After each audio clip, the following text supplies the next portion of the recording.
આજે એક અલગ વિષય ઉપર મારે તમને એક અલગ જ બેનર ઉપર એક અલગ જ નામ ઉપર હનુમાનજીની કથા, એનો જ ગુણ છે, પણ એ હનુમાનજીની કથા આટલા દિવસ સાંભળી એનાથી આખો નવું એક નામકરણ સાથે તમને કથા સંભળાવીને આજની કથાને વિશ્રામ કરવો છે.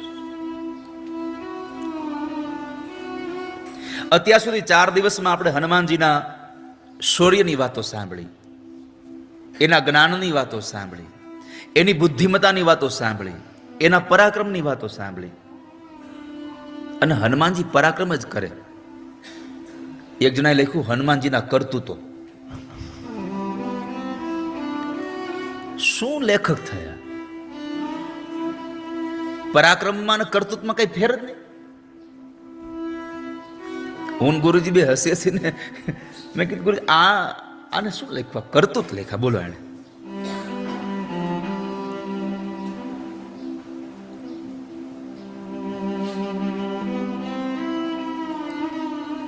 તો હનુમાનજીના પરાક્રમોની વાત આપણે છેલ્લા 4 દિવસથી અહીંયા કરતા હતા, પણ આજે શેષ કાળ બચ્યો છે ત્યારે મારે તમને એક સેવક હનુમાનની વાત કરવી છે. રઘુપતિ પ્રિય ભક્તમ વાત જાતમ નમામિ.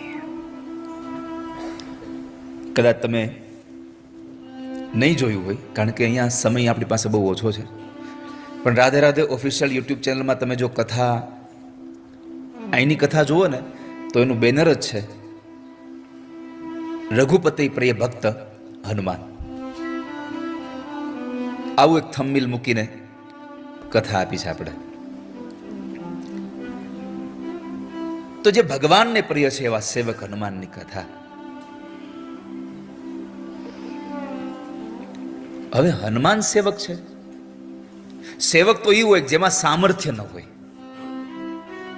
મારામાં કઈ કરવાની તાકાત ન હોય તો જે બીજો કઈ કરી શકતો એની હારે હું રહીને હું એની હારે એની નીચે કામ કરું, હું એનો સેવક બની જાઉં.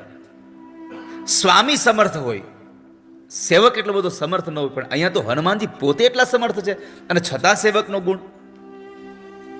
આ કથા આપણને બહુ અગત્યનો ઉપદેશ આપે છે કે ગમે તેટલું સામર્થ્ય મળે તો સેવક રહેવું. માલિક બનશો તો દુઃખી થશો, સેવક બનશો તો ક્યારેય દુઃખી નહીં થાવ. માલિક બનશો તો દુઃખી થશો. મેં ઘણી વાર કહ્યું છે, ફેક્ટરીમાં રાત્રે આગ લાગે, ચિંતા કોને? માલિકને કે નોકરોને? માલિકને. લાખોનું જાય તોય તમારું અને બચે તોય તમારું. અમારે શું લેવા દેવા? એમ આ સંસારમાં જે પણ જગ્યાએ તમે માલિક બનશો ત્યાં તમને દુઃખની આવશ્યકતા મળશે, પણ જ્યાં નોકર બની જશો ત્યાં તમને દુઃખ જ નહીં મળે કોઈ દિવસ. અમે તો પ્રભુ રામના નોકર છીએ. એટલું સામર્થ્ય હતું, અષ્ટસિદ્ધિ નવનિધિ હતા એની પાસે, આટલી બુદ્ધિમતા હતી એની પાસે, પાંખ વગર ઉડી શકે એવી એની પાસે શક્તિ હતી. એક ગદા મારે તો પાતાળમાં મોકલી દે એટલી તાકાત હતી. રાવણ જેવા રાવણને પણ જો આલગોટિયા ખવડાવી દીધા હોય તો કેટલી તાકાત એનામાં, અને છતાં ઈ સેવક બને. સામર્થ્ય હોય એ સેવક ન બને, એ સ્વામી બને. સ્વામી પાછો પોતાના સેવકોને સમર્પિત ન હોય. પણ અહીંયા તો બે વસ્તુ, સામર્થ્ય પણ છે, સેવક પણ છે, અને સેવક થયા પછી પોતાના સ્વામીને પોતાનું તમામ સમર્પણ છે. આત્મનિવેદનમ. જોકે દાસ્ય ભક્તિ છે હનુમાનજીમાં, પણ અહીંયા પોતાનું સર્વસ્વ પરમાત્માને અર્પણ કર્યું હોય આવો ભાવ. સર્વશક્તિમાન છે, સામર્થ્યવાન છે. સ્વામિત્વના બધા જ ગુણધર્મો હનુમાનજીમાં છે. ગઈકાલે મેં તમને એક અષ્ટસિદ્ધિની જ્યારે વાત કરી એમાં ઈશિત્વમ અને વશિત્વ, પોતે સ્વામી બની શકે એવા ગુણ છે, બધાને પોતાના વશ કરી શકે એવી સિદ્ધિઓ પોતાની પાસે છે. તેમ છતાં અત્યંત સમર્પિત ભાવ સાથે સેવકાઈ કરવી એ શીખવું હોય તો હનુમાનજી મહારાજના જીવન ચરિત્રમાંથી શીખવા જેવું છે કે સેવક બનવું પછી સેવકાઈ જ કરવી.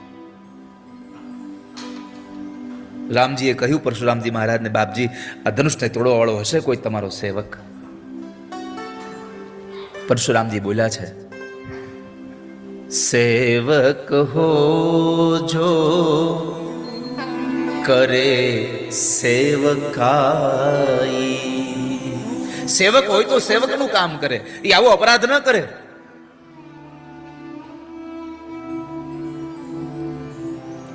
સેવકનું સૌથી મોટું જો કોઈ લક્ષણ હોય પ્રાયઃ તો સેવકને મૌન રહેવું.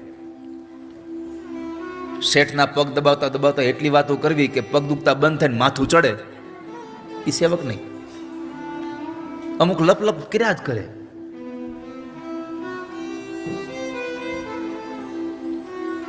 સેવકા એ છે કે ગમે તેવી સ્થિતિમાં પણ પોતાનું સેવકપણું ન છોડવું. પોતાના સ્વામીનું જ્યારે પણ આદેશ મળે એનો કામ કરવાનો વારો આવે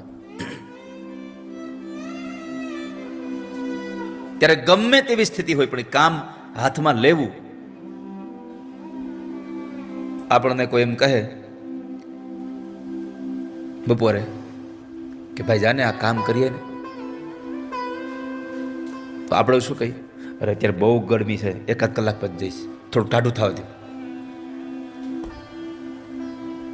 સાંજે કામ ચીંધીએ તો કે હવે રાત પડી ગઈ, સવારે જે આવું તો હું વાંધો. આ સેવક નથી. સેવકના ગુણધર્મો, સેવકનો ધર્મ શું છે એને મહાભારતમાં ધૌમ્ય નામના ઋષિ યુધિષ્ઠિરના સાથે સંવાદમાં યુધિષ્ઠિરને બતાવે છે કે સેવકના ગુણ કોને કહેવાય. ઈષ્ણો વા યદિ વા શીતે રાત્રો વા યદિ વા દિવા આદિષ્ટો ન વિકલ્પેત સરાજ વસતિમ વસે. મહાભારત એમ બતાવે છે પોતાની જાતને સેવક માનતો હોય તો રાજાની સાથે રહેનારો સેવક ઠંડી હોય કે ગરમી હોય, રાત હોય કે દિવસ હોય, ઉષ્ણો વા યદિ વા શીતે રાત્રો વા યદિ વા દિવા, રાત હોય કે દિવસ હોય, ગરમી હોય કે ઠંડી હોય, ગમે તેવી સ્થિતિ હોય, પણ જ્યારે મહારાજનો કોઈનો આદેશ થાય અને એમાં વિકલ્પ બતાવ્યા વગર પાલન કરે, એ રાજ સેવકને લાયક છે.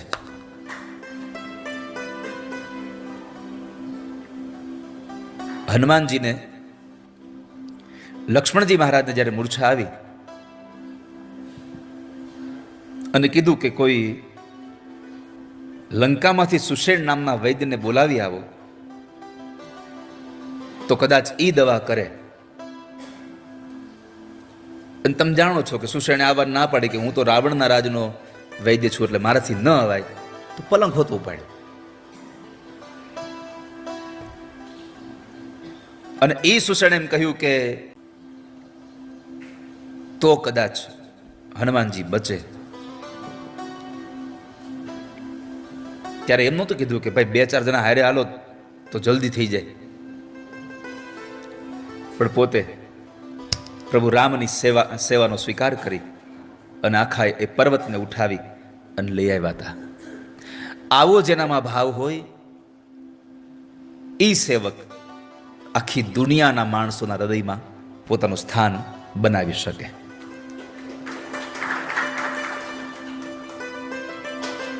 જેને સેવકનો જ ભાવ છે.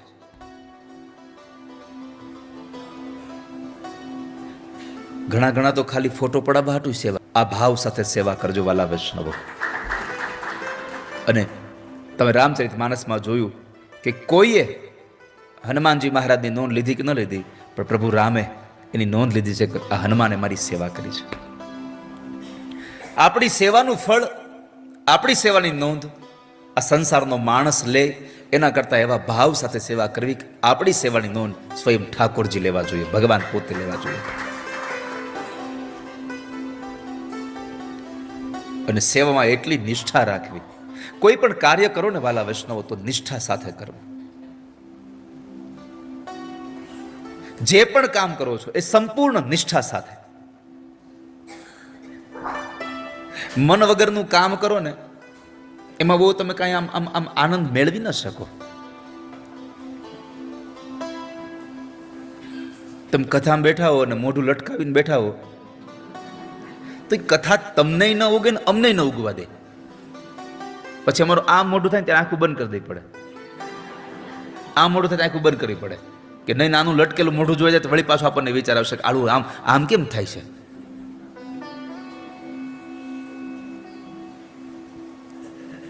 જે પણ કામ કરો છો અને એમ લાગે કે અહીંયા આવીને આપણે આમ જ બેહવું છે તો આના કરતા રૂમમાં સારું છે ને પગ લાંબા કરીને તો બેહાય.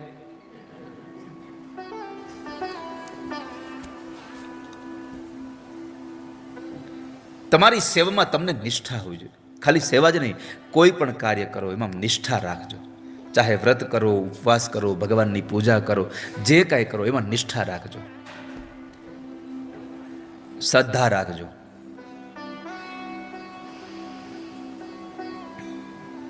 શ્રદ્ધામ દેહી શ્રાદ્ધ. શ્રદ્ધાથી કરેલી વસ્તુ તમારું શ્રાદ્ધ બની જાય છે. આ દુનિયામાં શ્રાદ્ધની વાત આવી તો તમને યાદ કરાવી દઉં. આપણી માનસિકતા એવી છે, શ્રાદ્ધ એટલે શું? તો કે છોકરો ટકો કરાવે, માથામાં ચોટલી રાખે, ધોતિયું પહેરી અને ગોરબાપા એને ગામના પાદરમાં પીપળા હેઠે લઈ જાય અને ન્યા બેહીને પછી એને ઓલા બધા દાભડાના ઓલા ચટ બનાવે ને એમાં એની પૂજા કરાવે અને પછી અડદના લોટના પિંડ મૂકે અને એ પિંડદાન એ છોકરો પાણીમાં નાખી આવે, એને શ્રાદ્ધ કહેવાય. ગુરુજી,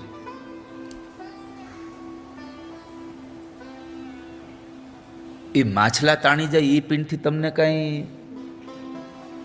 મુક્તિ ગુરુજી મળે એવું સંભવ નથી. હા, બ્રાહ્મણોના શ્લોક ભણેલો ગણેલો હોય તો યોગ્ય શ્લોક બોલાય તો બરાબર છે. ઘણી વખત એવું થાય કે અમુક અમુક જગ્યાએ એક જ શ્લોકમાં વિધિ પૂરી થતી હોય, એક જ શ્લોક હોય. મરણમાં ઈ, લગ્નમાં ઈ, એક જ શ્લોક હોય. જે જાણે ઈ જગલો જાણે.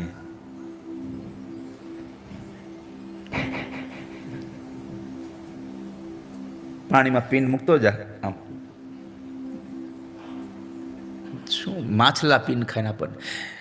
ગોકર્ણ મહારાજ જેવા ગોકર્ણ મહારાજે શ્રાદ્ધ કર્યું છતાં પણ ધુંધુકારીને મોક્ષ ન મળ્યો તો તમે કલ્પના કરો કે આપણા છોકરા ગોકર્ણ તો છે નહીં. હે લાલા, આમ પિંડ મૂકો ને માછલા તાણી જાય, એમાં મુક્તિ નહીં મળે તમને.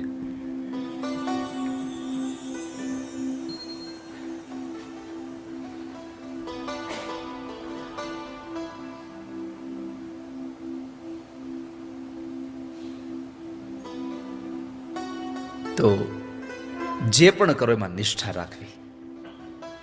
શ્રદ્ધાથી કરશો તો શ્રાદ્ધ થઈ જશે. અને હનુમાનજીની નિષ્ઠા કેવી હતી એનો એક પ્રસંગ કહી અને થોડીક વાતો ભગવાન હનુમાનજીની કહીને આપણે કથાના વિશ્રામ તરફ પ્રયાણ કરીએ. કારણ કે એક પૂળો પછી કેટલો, અને આમે પછી એક લોટા છાશમાં કેટલીક કથા હોય. એક ગોરબાપા સવારમાં ભિક્ષા લેવા માટે આવ્યા.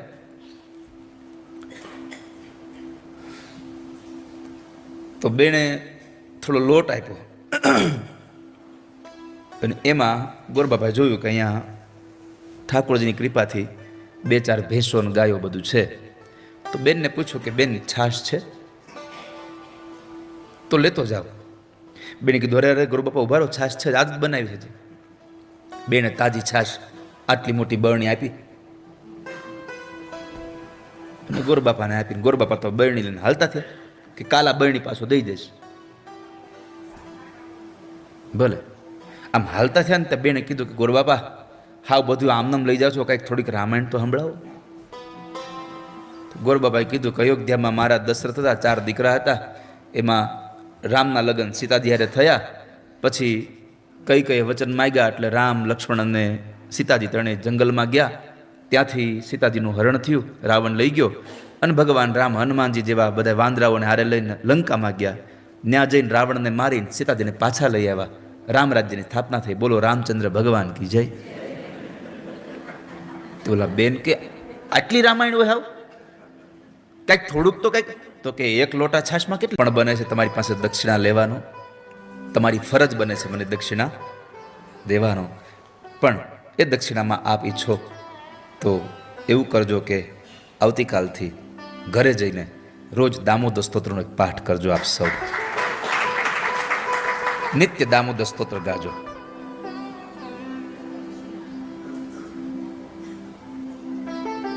અને દક્ષિણામાં કોરો ચેક આપવો હોય તો મારી વાત ના નથી, સહી કરીને દેજો. ધક્કા બેંકનો ન દેતા પાછા. ઘણા લોકો ધક્કા બેંકના ચેક આપે આપણને.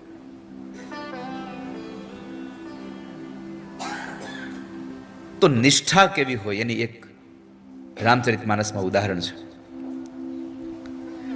માં જાનકીને રાવણને હરાવીને, રાવણને મારીને જ્યારે ભગવાન લઈને ગયા અને અયોધ્યામાં રામ રાજ્યની સ્થાપના થઈ, 14 વર્ષનો વનવાસ ભોગવ્યો ભગવાન. ત્યારે અયોધ્યામાં રહેલા ભરતજી મહારાજ, શત્રુઘ્ન મહારાજ, માં જાનકી, આ બધાને એમ થયું હવે આપણે પ્રભુ રામની સેવા કરવી છે. કારણ આ 14 વર્ષ તો ઓલા હનુમાને એકલે જ સેવા કરી. કાંઈક એવું એટલે હનુમાનને, કાંઈક હોય એટલે હનુમાનને. અને તમે જેના સેવક બનો ને એના સેવકમાં હનુમાન જેવું રાખજો. કાંઈ પણ કામ ચીંધે નીકળી જ પડવાનું, કૂદી પડવાનું.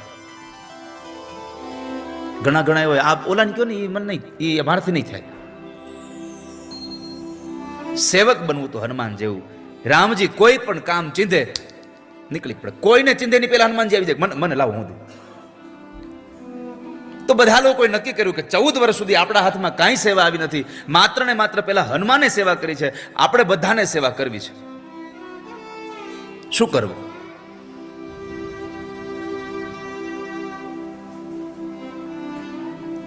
બધા લોકોએ મીટિંગ કરી અને બધાએ નક્કી કર્યું કે આપણે એક કામ કરીએ. બધા લોકો આપણે એક સેવા સ્વીકારતા જઈએ. આખી યાદી બનાવી, સેવા લખે સામે નામ લખે, સેવા લખે સામે નામ લખે. આ સેવા હું કરીશ, આ સેવા ભરત કરશે, આ સેવા હનુમાનજી કરશે, આ સેવા લક્ષ્મણ કરશે. બધાનું નામ આવ્યું, બધી સેવા લખાઈ ગઈ, ક્યાંય હનુમાનનું નામ જ ન આવ્યું. એકેય સેવા હનુમાનને નહીં. હનુમાનજી તો રોજ ભગવાનની સેવામાં હાજર રહેતા હતા. એમાં બરાબર હનુમાનજી મહારાજ હાજર થયા સેવામાં, અને એમાં ભગવાન એક કામ ચીંધું. હનુમાનજી કામ કરવા ઊભા થયા, ત્યાં લક્ષ્મણજી કીધું બરોબર, આ કામ હવે સેવા મારી છે, આ સેવા હું કરીશ. બીજું કામ ચીધે તો માં જાનકી કહે છે એ સેવા હું કરીશ. ત્રીજું કામ આવે તો કે ભરતજી મહારાજ કહે છે આ સેવા હું કરીશ. ક્યાંય હનુમાનજીનું નામ જ નહીં. એમાં સવારથી લઈને સાંજ સુધી પ્રભુના દર્શન ન થાય હનુમાનજી મહારાજને. ઓલું તો સેવાના નામે વારે વારે ભગવાન પાસે જવા મળતું હતું. જેમ તમને કથાના નામે લંકા મળ્યું, એવું નથી કે બધા કથા સાંભળવા આવ્યા. જેટલા લોકો કથા સાંભળવા નથી આવ્યા, તમારા મનને પૂછજો, ખરેખર આપણે કથા સાંભળવા આવ્યા છીએ? આપણે તો કથાના નામે આવ્યા છીએ. કથાના નામે આવ્યા તો તમને શ્રીલંકા મળી ગયું, કથામાં જ આવ્યા તો તમને શું મળી જાય વાલા ભક્તજનો? આપણે તો વિચાર્યું નહોતું કે આટલો જૂનો આપણને અમે પહેલી વખત આવ્યા ત્યારે ગુરુજી નથી ગયા. આપણે કાલે જે ટ્રેન જોવા ગયા ને એ આ વખતે જ જોઈ. મેં પહેલી વખત આપણે ગયા જ નથી દર્શનની ટ્રેન જોવા, તો તું આ વખતે ન ગયો. હવે તારે હાટું ત્રીજી વાર આવવું પડશે.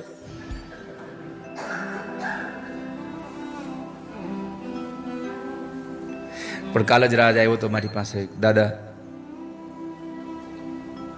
આવતા વર્ષની કથા આપો કે. મેં કીધું પેલા એ કે લઈ ક્યાં જવા છે? તો એ 2 જગ્યા લઈને આવ્યો તો મારી પાસે કે કાંઈ કે દુબઈ લઈ જવા છે ને કાં સિંગાપુર લઈ જવા છે. કે મેં કીધું દુબઈ તો અમે જઈ આવ્યા છીએ, આપણે આવતા છે સિંગાપુર જઈ. મેં કીધું લેરી બાપા કચડો 12 માસ.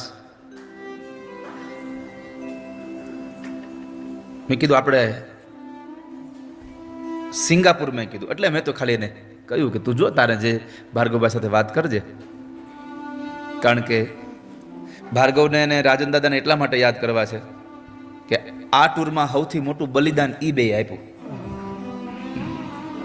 હો ગુરુજી, ઈ બે એવું કહ્યું કે જે નથી આવ્યા ને દાદા એને લઈ જાઓ, અમે ગયા વખતે બે આવી ગયા છીએ, નહીં તો કોઈ બીજી વખત શ્રીલંકા આવવાનું મળે તો ના પાડે કોઈ. એ બેને રાજે કીધું ને મેં કીધું કે છોકરા હું તમારી ટિકિટ આપી દઈશ, તમે ચાલો બે. કદાચ રાજ આ બધાની વ્યવસ્થા અમારી એક પેકેજ એનું હોય એમાં વ્યવસ્થા આ લોકોની થઈ. મેં કીધું તમારે કદાચ ટિકિટ દેવી પડશે તો હું આપી દઈશ, પણ તમે બે ચાલો મારી સાથે. તો કે ના ના, હવે બસ જે લોકો નથી આવ્યા ને એને લઈ જાઓ.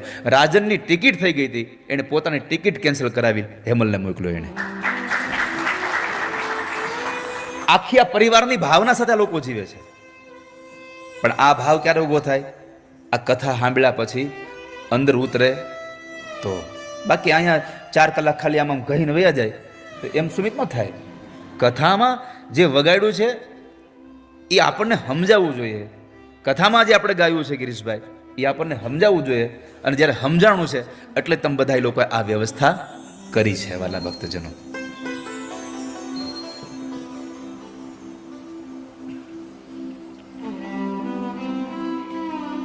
તો હનુમાનજીને સેવાના નામે પણ ભગવાન સુધી જવા મળતું હતું, પ્રભુ સાથે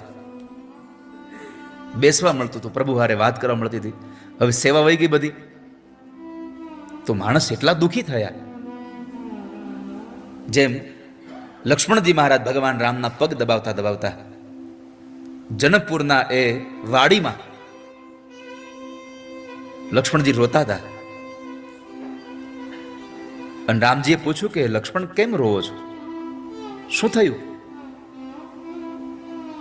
તો કહે છે કે મને રડવું એટલા માટે આવે છે મોટા ભાઈ કે આવતીકાલ તમારા લગ્ન થશે, મારા ભાભી ઘરમાં આવશે,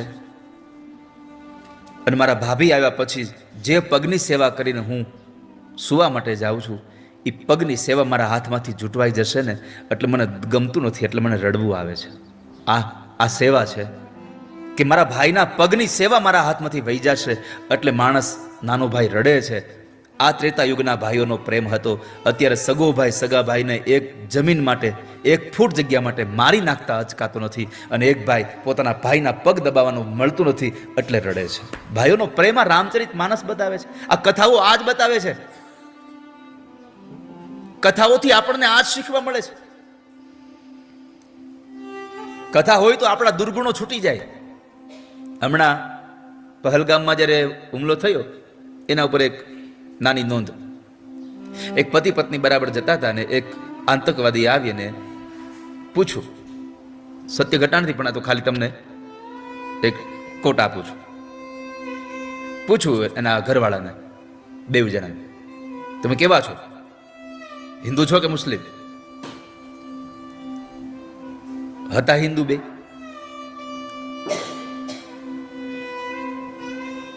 છતાં કહી દીધું કે અમે મુસલમાન છીએ. જીવ તો બધાને વાલો હોય. પેલા આતંકવાદીએ કહ્યું કે તમે મુસલમાન છો, કલમા પઢો. આણે ગાયત્રી મંત્ર ગાયો. એની પત્ની ધ્રુજે બાજુમાં કે ઓલો કલમા કહે છે ને આ ગાયત્રી મંત્ર ગાય છે. ગાયત્રી મંત્ર ગાયો, સાંભળ્યો. ઓલા કીધું જવા દો, હવે સાંભળજો.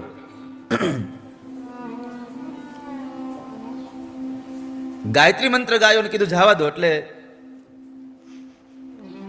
બે નીકળી ગયા. પછી પત્નીએ પૂછ્યું તમે ખોટું કેમ બોલ્યા, મુસલમાન કીધું તમે, આ કલમા પડવાનું કીધું, આ તો સારું થયું એને આપણને જવા દીધા, પણ એને ગાયત્રી મંત્ર ગાયો તોય કેમ જવા દીધા? ત્યારે એ પુરુષે બહુ સુંદર જવાબ આપ્યો હતો કે ગાયત્રી મંત્રમાં અને કલમામાં જો એને ખબર પડતી હોત તો એ આતંકવાદી થયો જ ન હોત. એ આતંકવાદી જ ન બન્યો હોત. એ બેમાં જો એને તફાવત ખબર હોત તો જેને કલમા પડ્યો હોય એ આતંકવાદ ન બને. જેને ગાયત્રી મંત્ર સાંભળ્યો હોય, જે માણસે ભાગવતની કથાઓ કરી હોય, જે માણસે ભાગવતની કથાઓને જીવનમાં સાંભળી હોય એનો આતંકવાદ ન થાય.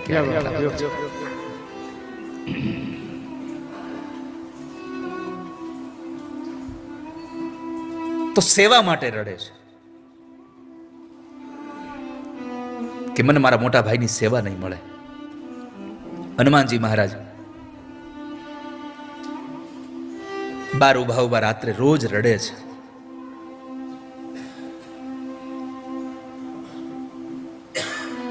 રાત્રે રડવાનો અવાજ માં જાનકીજીને, કૌશલ્યાજીને, ભરત અને લક્ષ્મણને સંભળાય છે. સૈનિકોને કીધું જાઓ શોધી લાવો આ કોણ રડે છે. બધા લોકો જ્યારે શોધવા માટે નીકળે છે એમાં એક ખૂણામાં ટોટીઓ વાળી અને હનુમાનજી રોતા હતા. ટોટીઓ વાળાને ખબર પડે, અમારો કાઠિયાવાડનો શબ્દ છે. કેટલાને ખબર પડે ટોટીઓ વાળવું એટલે? જો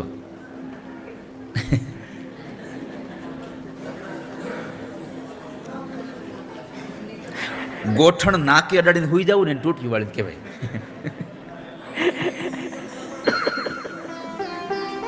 તો રડતા હતા. બધા એની પાસે આવે છે. હનુમાનજીને જોયા એટલે હનુમાનજીને પૂછ્યું તમે પેલા ત્યાં તને કઈ હરખું રહેવા નહોતું મળતું તોય તું હેનો સુખી હતો? તો કહે છે ન્યા સુખી એટલે હતો કે મને મારા પ્રભુ રામની સેવા કરવા મળતી હતી. અહીં મને પ્રભુની સેવા નથી મળતી. ત્યાં મારો બધો સમય ભગવાન રામની સેવામાં પસાર થતો હતો, અહીંયા મને કોઈ સેવા નથી કરવા દેતું. એક પણ સેવાનું કામ મન નથી સોંપવામાં આવ્યું. સવારથી સાંજ સુધી મને મારા પ્રભુના દર્શન નથી થતા. મને મારા પ્રભુનો વિરહ રોડાવે છે. 14 વર્ષ સુધી અમારા હાથમાં કોઈ સેવા નહોતી, એટલે હવે તારો હમણાં સેવા નહીં, હવે અમે સેવા કરીશું હમણાં. એટલે અમોને બધાને સેવા આપી છે. બધી સેવા હનુમાનજીએ જોઈ. પછી હનુમાનજી કીધું કે આમાં એક સેવા બાકી રહી છે. જે મહાભારતમાં યુધિષ્ઠિર મહારાજને ભગવાન કૃષ્ણે કહ્યું કે એક આદિ સેવા મને આપો યજ્ઞમાં. યુધિષ્ઠિર મહારાજે કહ્યું બધા કામ બધાને સોંપાઈ ગયા છે, અરે પણ કાંઈક મને તો સેવા આપો આટલા મોટા યજ્ઞમાં. યુધિષ્ઠિર કહે છે પણ બધા સોંપાઈ ગયા, તમને શું આપીએ, કાંઈક તો મોકો આપો. એટલે યુધિષ્ઠિરે કીધું બધા કામ તો સોંપાઈ ગયા છે, એટલે આપણે કહી દઈએ કે જે બાકી કામ હોય એ તમે લઈ લો, હાલો બધા કામ તો સોંપાઈ ગયા છે. ત્યારે ભગવાને કીધું કાંઈ વાંધો નહીં, એક કામ બાકી રહ્યું. શું? જે પેલા લોકો જમી લે એની પતરાવાળી ઉઠાવવાનું બાકી, એ સેવા હું કરીશ હવે.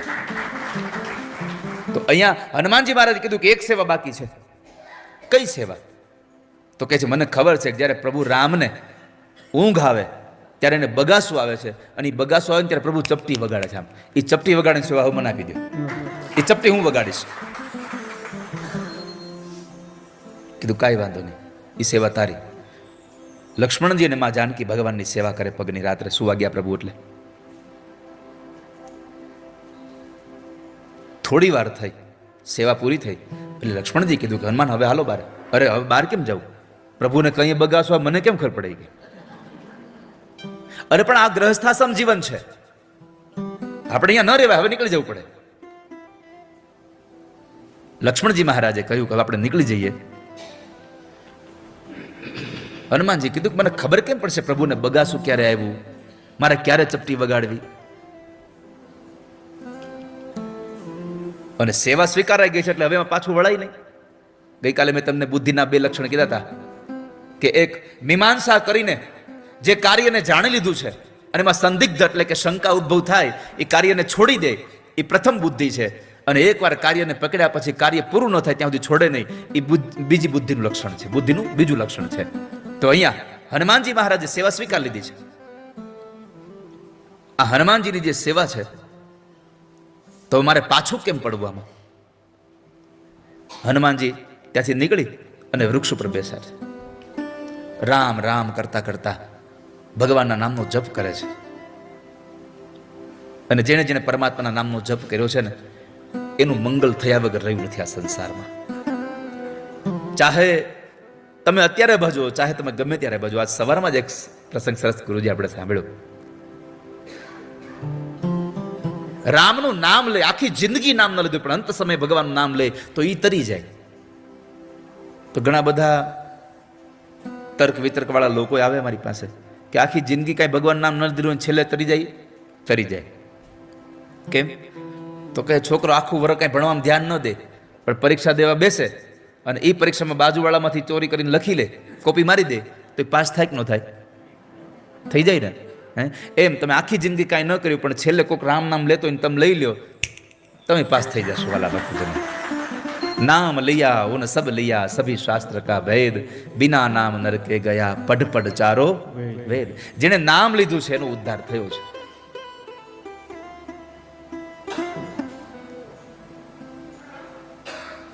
તો નામ લેશો તો તમારો ઉદ્ધાર થઈ જશે. તો રામ રામ રામ રામ કરતા કરતા કરતા હનુમાનજી મહારાજ એક વૃક્ષની ડાળી પર બેસી ગયા. એ દરમિયાન બરાબર ભગવાનને અહીંયા બગાસું આવ્યું.